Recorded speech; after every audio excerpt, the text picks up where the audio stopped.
Our customer wants to know how long should they dwell when using this SAE J1926 pilotless porting tool. What do you think, Jonathan? Hey, Jonathan. Hi, Sarah. So I've got some questions for you about cutting tools. Oh. Do you know anything about cutting tools? A little bit. A little bit. How long you been on the job? About 25 years. Good thing you started as a toddler. Well, thank you. Yeah. The first question up is about this guy right here. Okay. All right, so it's an SAE port tool, specifically the SAE pilotless version. Correct. And it's a tube size 8. All right. This guy has brazed in cutting edges and it's got coolant through holes. And Elton coating. It does. You're right. Our friend wanted to know, what are the speeds and feeds, or where should they go find them? And then also, what about dwell? Okay, and what are they cutting? They're cutting stainless, actually, on a Haas VF3. All right, well, I'm going to assume 300 series stainless because that's the most common that our customers are cutting. If they're looking for speeds and feeds, they can find it on our website on Port Tool support page. But based on experience with this tool, you're going to be about 200 surface feet. Feed rate, especially on the pilotless tool, you're going to want to be aggressive because otherwise you're going to get chatter. If they're looking just for general setup guidelines, they're going to need to know that a very rigid holder is important for these type of tools because of the fact that you don't have the reamer pilot to stabilize it. These tools are more prone to chatter. The upside of the tool is that you have more flexibility. You don't have the minor diameter reamer there or a pilot in the way. We have some customers that do really shallow ports. This gives them the flexibility they need for that.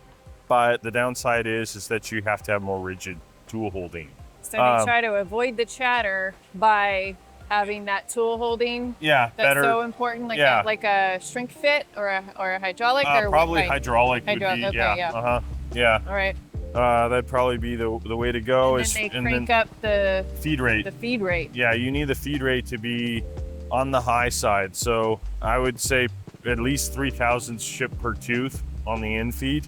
When they're asking about dwell time, you're going to want to calculate the dwell on what will give you 1 to 2 full rotations at the end of your plunge. Okay. So there's a formula for that you can look up. I don't know if we have it on our website, but it's a general machining formula. But basically what you're doing is you're figuring out your RPM from your surface footage. And on this type of tool, you calculate the RPM at the largest diameter of the tool.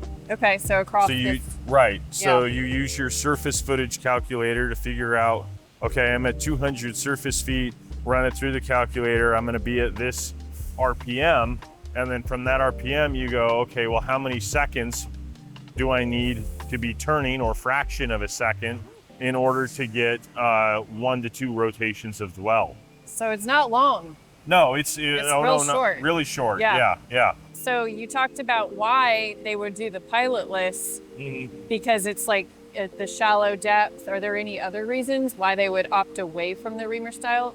Sounds a little bit more tricky of a tool. It is a trickier tool, but it really is of whether it's a shallow port or perhaps an extra deep port would be the other reason why. Is if you're going away from the standard length or the standard end feature that you would have on a reamer-style tool.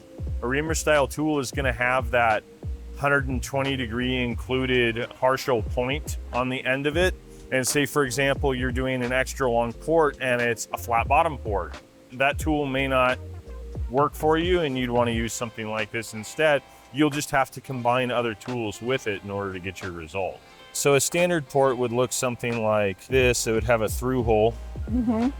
Where I was saying, as an example, an extra deep port might look like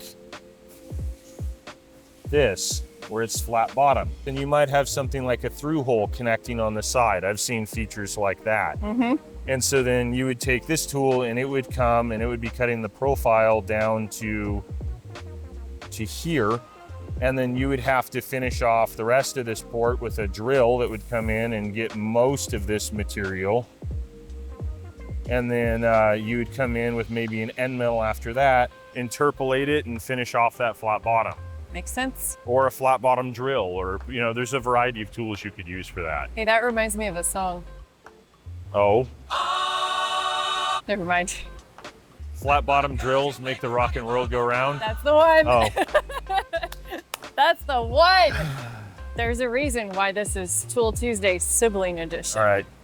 So say they've used it and they've made a beautiful port like Right. that, but then the Naco Elton coating comes off or it needs to be resharpened. Can they send it back in? We can do that, where you Okay. can resharpen it, you can recoat it. All of that's possible, assuming that there's not excessive damage to the tool. However, we typically don't do it in quantity of one. Save up 2 or 3 of them and then send them in. By the time we take that back and regrind one and recoat it, it's not that much cheaper than just buying a brand new tool. By the time you get to about 3 pieces, it starts to make more sense. Just keep that in mind. Good advice for them. Do you have any porting challenges?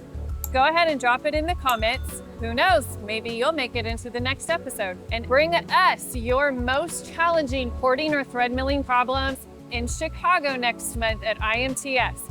We'll be there the whole week to workshop your problems. Booth number is 432-414 in the West Hall. See you there.